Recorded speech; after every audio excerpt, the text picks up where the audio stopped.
On est déçu de ne pas prendre 2 points, au moins 1 point. Je crois qu'on aurait mérité sur la deuxième mi-temps, sur ce qu'on a montré, de revenir au score. On s'est donné les moyens de ça. On n'a pas fait une bonne première mi-temps. On fait une grosse erreur au départ qui nous coûte cher. Et puis on a fait une course à handicap en première mi-temps.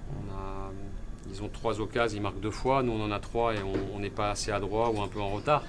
La différence s'est faite là-dessus en première mi-temps.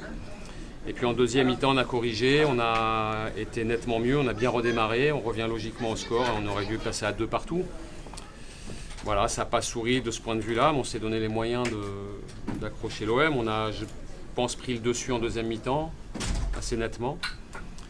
Et puis ça s'est joué sur le même type d'action à un ballon qui tape la barre et qui rentre d'un côté et pas de l'autre. Voilà, ça c'est souvent comme ça entre des équipes bien classées et des équipes mal classées.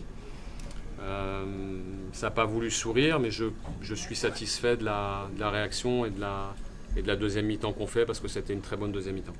Manquer une mi-temps, ça ne suffit pas pour battre une équipe comme Marseille? Sans doute que non. Après, je vous le dis, sur la deuxième mi-temps, on mérite de revenir. Ça va être compliqué jusqu'à la fin du classement.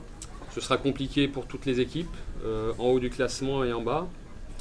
Il ne vous a pas échappé que sur le papier, l'OM c'est plus fort que Guingamp. Donc il n'y a pas à rougir de cette défaite-là. On a rivalisé avec Marseille dans un deuxième temps dans le match. Et c'est bien qu'il y ait cette réaction-là. Moi, je veux rester là-dessus parce qu'on peut rater des choses. On peut être un peu en deçà quand on joue ces équipes-là.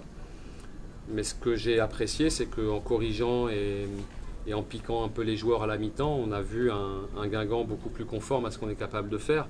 Et quand une équipe est capable de réagir comme elle l'a fait là, c'est encourageant. Après, c'est pas suffisant ce soir pour prendre au moins 1 point.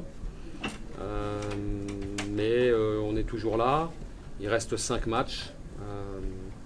Et puis, de toute façon, on sait qu'il faudra réussir notre mois de mai.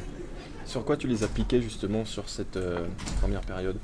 Parce qu'on a été trop loin d'eux, trop loin du porteur. On avait préparé des choses pour être très proche d'eux, être au contact, et on n'a pas été là-dedans. Alors après, ils ont des joueurs de talent qui ont montré des très bonnes choses en première mi-temps. C'était difficile, mais on a su réagir, on a su revenir dans le match, ne pas s'éparpiller. Vous savez, c'est difficile quand vous êtes mené 2-0. Vous devez attaquer, vous devez aller chercher l'adversaire et puis vous exposer. Et je trouve qu'on l'a très bien fait, on est resté équilibré, on est revenu une fois au score et la logique aurait voulu qu'on revienne au score une deuxième fois. Yannick Bakoto a encore marqué des points aujourd'hui. Il a fait une rentrée très très dynamique, il a été efficace, il a mis des bons ballons, il a marqué, il s'était créé une occasion tout seul en passant au milieu de la défense marseillaise à 2-0 en début de deuxième. Voilà, c'est un atout de plus pour nous dans la fin de saison. Les 4 points d'écart avec Dijon, psychologiquement, quand même, c'est dur à encaisser. Ça peut être dur à encaisser pour vos joueurs. À partir du moment où ils font l'exploit d'aller gagner à Lyon et puis de battre Rennes chez eux, ils prennent les points, donc bravo à eux. Simplement, nous, on sait qu'on va encore prendre des points.